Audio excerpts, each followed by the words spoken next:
在《生化危机》系列中有这么一部作品，其剧情环环相扣，整个过程疑点重重，最后的反转更是让人拍案叫绝，可谓是一部经典游戏大作。那么今天狂魔就来给大家继续讲述《生化危机启示录》的故事。本作的故事发生在4代和5代之间，此时的保护伞公司已经彻底瓦解，但他们所遗留下来的各种生化病毒也被许多有心之人加以利用。彼时，一座建造耗时长达11年的海上太阳能城市特拉格里加在地中海上拔地而起，这也是世界上唯一一座完全依靠太阳能运作的城市。可很快，一个叫灰猎犬的组织打破了市民安居乐业的生活，他们觉得这里过于的安逸，不适合年轻人奋斗，于是灰猎犬便对特拉格里加发动了攻击。他们不仅释放了病毒，还派出了一种名为 BOW 的生物兵器，这一举动导致了前所未有的悲剧。为了阻止这场危机，世界上最大的反生物武器组织 FBC 在美国的号召下出面应对这次攻击，而另一个刚成立不久的非官方反生物武器组织 BSAA 因为资历不够，便以观察员的身份前来协助 FBC。BSAA 正是由吉尔和克里斯等人创办，他们的指挥官名叫奥布莱恩，但就算是这样，却还是无法扭转眼前的局面。无奈之下， FBC 的领导人摩根下令，利用特拉格里加上空的太阳能装置彻底摧毁这座城市。这个装置也正是这个城市的能量来源，在阳光的汇集之下，城市连同生物兵器一起被抹去了。他们也将这次事件称之为福岛大恐慌。事情过后， FBC 领导人摩根宣称，他们已经成功的消灭了灰猎犬组织。本以为福岛事件就这样过去了，但在1年以后，海滩上出现了一种未知生物的尸体。于是 BSAA 指挥官奥布莱恩带领吉尔和帕克前往调查，他们发现尸体显然是被病毒感染所导致的。想来这件事情并不简单。就在此时，奥布莱恩接到了一通电话，原来是外出执行任务的克里斯和他的搭档杰西卡与总部失去了联系，而他们最后出现的坐标竟然是在地中海的一艘船上。于是吉尔和帕克立即向着那里赶去，果然就在坐标处赫然漂浮着一艘名为泽诺比亚女王号的豪华游轮，但这艘游轮似乎已经荒废了许久，并且散发着一股难以忍受的恶臭，地上都是船员的尸体，甚至还有被病毒感染的怪物。在他们解决掉怪物以后，很快便在一个上锁的房间里发现了被反绑双手的克里斯。为了打开房间，吉尔开始继续探索游轮，但他却发现了骇人的一幕，一个陌生的女人就在吉尔眼前被怪物杀害。可惜的是，并没有找到能够辨识女人身份的东西。好在吉尔找到了钥匙，随即他立马返回克里斯所在的房间，通过钥匙打开了房门。可在吉尔接触到克里斯以后，却发现竟然是个假人，而旁边的墙上正是灰猎犬的标志。当他们意识到这是个陷阱的时候，已经为时已晚。一个头戴防毒面具的神秘人出现，之前那个海上的坐标想必也是这个人故意为之的。果不其然，此时的克里斯与搭档杰西卡正在欧洲的某处山脉执行任务，目的正是为了调查很可能死灰复燃的灰猎犬组织。因为大雪的原因，他们才与 BSAA 总部失去了联系。即将到达目的地的时候，天空中一架失控的飞机坠落在了他们前进的路上，感觉10分得有12分不对劲的克里斯立马穿过飞机残骸，果然在前方不远处的基地发现了灰猎犬的标志，而他们也在此时收到了总部的信号，并得知吉尔和帕克为寻找他们前往地中海飘到失联的消息。想必这一切肯定是灰猎犬设下的圈套，于是克里斯和杰西卡立马向着地中海赶去。回到泽诺比亚女王号上，吉尔在客房中逐渐苏醒过来，在与失联的帕克取得联系后，才知道互相的腰子都还在。二人各自想办法离开了房间，并一路来到驾驶室，可这里的通讯设备已经损坏。就在此时，二人驾驶来的船竟被炸毁，并且一个神秘人突然出现，想要偷袭吉尔，而这个人正是帕克曾经的队友雷蒙德。原来在1年前的福岛事件中，帕克和与克里斯在一起的杰西卡都隶属于 FBC， 雷蒙德也只是个练习2年半的见习生。就在福岛即将被摧毁的前夕， BSAA 指挥官奥布莱恩找上了 FBC 领导人摩根，质疑他这种摧毁城市的做法只不过是治标不治本，甚至还会催生出更多的灰猎犬组织。奈何摩根已经下定了决心，他根本不在乎没有什么影响力的 BSAA。 很快一行人便搭上了直升机，在太阳能装置汇集阳光照射向城市以后，高楼大厦开始瓦解，这座海上乐园也很快不复存在。因为摩根的强硬手段，导致帕克和杰西卡转头向 BSAA， 而雷蒙德则继续留在了 FBC。 回到现在，帕克看着眼前的雷蒙德，质疑为什么 FBC 的人会出现在这里。雷蒙德只是轻蔑地表示，帕克他们甚至连自己为何在这里，在跟什么东西战斗都不知道，随即便转身离去。看来这艘船上肯定有着关于福岛事件背后的秘密，可当务之急还是得和总部取得联系。当他们好不容易穿过满是怪物的船舱取得钥匙，并来到紧急联络室以后，赫然发现这里的设备也被破坏了，就连雷蒙德都毫不知情。与此同时，屏幕上的灰猎犬组织向全世界发布了声明，他们拥有能够感染海洋生物的 T 深渊病毒，任何鱼类接触到这种病毒都会瞬间变成可怕的怪物，而他们有办法感染地球上1/5的水源。发表声明的这个人也正是灰猎犬的首领诺曼。这个消息让所有人都坐立不安，于是奥布莱恩立马派遣手下的逗比2人组昆特和奇斯前去之前克里斯发现的灰猎犬基地调查线索，而克里斯和杰西卡也在漫无目的搜寻着吉尔尔的所在。回到吉尔这边，他们觉得 T 深渊病毒很有可能就在这艘名叫泽诺比亚女王号的船上。不过当务之急是先需要恢复游轮的电力。在他们即将动身的时候，雷蒙德送给了他们方便通行的钥匙，并希望吉尔能够帮忙寻找和他一起前来的同伴瑞秋。这个瑞秋正是一开始吉尔遇到的那个被怪物杀掉的女人。此时的瑞秋已经变异成了怪物，还不时的趁机偷袭吉尔两人。好在火力够猛，瑞秋很快就倒下了。没有了阻碍，他们顺利的恢复了游轮的电力系统，但离开的大门立马就被锁死，并且不断往他们所在的控制室里排水。一瞬间，海水便即将没过他们的胸口。好在之前奥布莱恩派去灰猎犬基地寻找线索的逗比二人组，成功的在飞机残骸主机上找到了游轮的坐标。通过坐标，克里斯和杰西卡降落在了游轮之上，并一路向着吉尔所在的舱内赶去。终于在最后一刻破开了底舱的大门，然后找错游轮了。眼看吉尔两人孤立无援的时候，他们终于通过自救找到一条通风口逃了出去。好在电力系统已经恢复，他们只需要前往最高处的观景台就能与总部取得联系。之所以克里斯上错船，是因为他们错登上了泽诺比亚女王号的姐妹船，名叫塞米拉米斯女王号。知晓了缘由，克里斯二人再次出发。而在吉尔这边，他们暂时安全以后，便一路向着观景台赶去。途中遭遇了各种因深渊病毒感染的怪物，最终得以和总部取得了联系。但 BSAA 指挥官奥布莱恩却告知了他们一个更加可怕的消息：那个曾经将福岛摧毁的太阳能装置已经被人重新启动，并且打击目标正是吉尔所在的泽诺比亚女王号。如今总部已经没有足够的时间派人前来救援。面对吉尔如今的危险处境以及是否是一场骗局的询问，奥布莱恩选择了闭口不谈，只是默默地看向了他与摩根的合影。好在危机关头，逗比二人组找到了吉尔自救的方法，那就是通过游轮上的无人机扰乱太阳能装置的瞄准系统。于是二人在指引下一路来到了游轮上的甲板，成功的找到了干扰用的无人机，并在最后一刻将无人机弹出了游轮。可怕的太阳光束集中在了游轮旁边的海洋之上，庞大的能量顿时掀起了一股巨浪，向着吉尔所在的游轮席卷而去。船舱内，吉尔和帕克只能勉强稳住身形，大量的海水再次涌进船舱。吉尔两人幸运的逃到了安全的地方，并与克里斯取得了联系。克里斯与杰西卡也已经靠近了泽诺比亚女王号，可船舱内的吉尔和帕克却再次遇见了将他们迷晕的神秘人。仿佛是因为阻止了太阳能装置，从而取得了他的认可，神秘人决定将揭露所有他知道的秘密，其中就有关于泽诺比亚女王号的秘密，并且包括灰猎犬为什么在福岛事件后便销声匿迹，以及为什么会有人打算利用太阳能装置消灭这艘游轮，而现在神秘人将会知无不言，言无不尽。然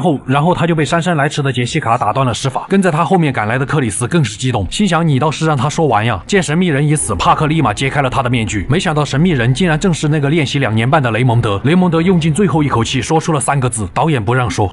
重新集结的4人还没来得及多想，船体便再次发生了剧烈的摇晃。为了阻止深渊病毒污染地中海域，吉尔和克里斯出发前往实验室寻找病毒的踪迹，杰西卡则和帕克想办法延迟游轮的沉没。在双方互换同伴以后，克里斯与吉尔一路潜水，终于来到了泽诺比亚女王号的实验室中。顿时巨大的深渊病毒培养容器映入眼帘，看来灰猎犬所说的话确实是真的。另一边，逗比二人组在飞机残骸附近的地堡终于找到了幕后的真相，似乎灰猎犬组织的出现都是由 BSAA 指挥官奥布莱恩一手策划，目的似乎是为了针对某个人而设计的。就在逗比二人组准备将更多的真相传回总部的时候，他们所在的地堡却遭到了轰炸。至此，逗比二人组与 BSAA 失去了联系，但真相却在断掉片刻以后继续开始了传输。回到实验室内，吉尔和克里斯准备销毁眼前的病毒。在寻找销毁方法的路上，吉尔通过员工尸体上留下的笔记得知，竟然是 FBC 领导人摩根在私下早已和灰猎犬组织有了 PY 交易。果不其然，就在吉尔拿到了通行码，准备销毁深渊病毒的时候，通过屏幕出现的摩根道出了所有的真相，正是他为了扩大自己的影响力以及销毁和灰猎犬暗中勾结的证据。于是摩根一手策划了灰猎犬袭击福岛的事件，然后作为始作俑者的摩根再像救世主一样出现，就能利用太阳能设备将知晓自己秘密的灰猎犬与证据一起毁灭。而2年半练习生雷蒙德也正是奥布莱恩安插到摩根身边的间谍，但对于这件事摩根却丝毫不慌，因为他在船上的4人小队中同样也安插了间谍，而间谍正是与他们刚刚会合的杰西卡。此时的杰西卡正准备启动游轮的自毁程序，从而摧毁相关的证据。好在当初雷蒙德临死前并不是说的导演不让，而是告诉了帕克杰西卡正是那个间谍，宁可信其有。于是帕克将枪口对准了杰西卡。更加出人意料的是，雷蒙德竟然靠着防弹衣活了下来。但这时帕克却心软了，想要坐下来好好聊一下，奈何杰西卡眼里只有克里斯，于是他打伤了帕克，并趁机启动了自毁程序。另一边，吉尔和克里斯也得知游轮即将被毁，于是立马向着船外逃去。就在他们逃跑的路上，遇见了重伤的帕克，可想要带个伤员争分夺秒的逃离，几乎是不可能的。途中帕克也只能舍身取义的掉入了火海。他们强忍心中的悲痛，一路来到游轮的甲板之上，但一只巨大的怪物拦住了他们的去路，甚至摧毁了前来接应的直升机。好在他们还是顺利搭上了另一架直升机，并利用上面冒蓝火的加特林以及火箭弹，顺利的将怪物击杀。最后吉尔和克里斯2人成功逃脱，但揭露摩根的证据也随着同时启动自毁程序的2艘游轮一起葬送在了海底。见事已至此，奥布莱恩便将他的秘密告诉了2人。原来在当初的福岛事事件中，练习生雷蒙德无意之间发现了摩根与挥猎犬的 PY 交易。经过了这件事情，心地善良的雷蒙德私下与奥布莱恩达成了协议。雷蒙德将计就计，在 FBC 做起了间谍，并且在故事的一开始策划了挥猎犬卷土重来的计划，甚至没有将这件事情告诉任何人，其目的正是为了让幕后黑手摩根露出马脚。然而他们还有一个扭转局面的王牌，就是那份逗比二人组冒死传回的真相，那就是装载深渊病毒的游轮可不仅仅只有被摧毁的那2艘，还有一艘便是与海上都市一同沉没的迪多女王号。就在吉尔和克里斯刚刚了解了前因后果，摩根却先下手为强，派遣 FBC 的人控制了 BSAA 总部，并将奥布莱恩以涉嫌勾结挥猎犬的名义逮捕。如今最后的希望寄托在了克里斯和吉尔的身上，两人立马来到海上都市的沉没地点，并在沉船里发现了1年前挥猎犬首领诺曼的录像。不甘心的诺曼对摩根可谓是恨之入骨，于是他干脆将 T 深渊病毒注射进了自己的体内，并带着摩根与他的 PY 交易录像永远的留在了沉没的迪多女王号上。在2人拼尽全力的寻找之下，终于来到了坐在挥猎犬标志下的诺曼面前。此时的诺曼在深渊病毒的作用下还痛苦的活着，甚至不慎将录像掉在了脚下。吉尔见状也不客气的捡了起来，但诺曼已经将一切活着的人当成了摩根。在无穷恨意的驱使下，诺曼使用了第2瓶深渊病毒。一阵可怕的变异过后，诺曼变成了一个心脏外露、可以瞬间移动以及使用分身的怪物。终究双拳难敌4手，再可怕的怪物也挡不住无限子弹的步枪。最终变异的诺曼倒下了，挥猎犬彻底宣告灭亡。而作为 FBC 领导人的摩根，因为他所犯下的罪行被公之于众，当场被奥布莱恩反客为主，解除了他领导人的职位。至此，福岛事件的真相被揭露， FBC 因此遭到解散，大部分人员和资源被转移到了 BSAA， 而这个没有什么话语权的反生化武器组织就成为了最大的赢家。故事的最后，逗比二人组在地堡轰炸中存活了下来，并靠着卓越的功绩成为了 BSAA 东非分部的领导者。而帕克在舍身取义后，被一同逃窜的雷蒙德所救，并在地中海漂流一段时间后获救。经过1个月的治疗，帕克重新回到了 BSAA 总部。作为指挥官的奥布莱恩则决定承担这次行动的一切后果，索性从领导者的职位退下，成为顾问。至于吉尔和克里斯，他们并不知道接下来有什么可怕的命运在迎接他们。接下来便是结尾最具反转性的一幕，练习生雷蒙德和间谍杰西卡依然活着，并且2人在一间餐厅相安无事的会面。雷蒙德很自然将深渊病毒交给了杰西卡，而在他们口中，那个曾经的 FBC 最高掌权者摩根则被他们幕后的公司暗中处理掉了。也就是说，2人都在为一个公司效力，属于是3面间谍了。那么后续的故事会如何发展？我是修片狂魔，咱们下期再见。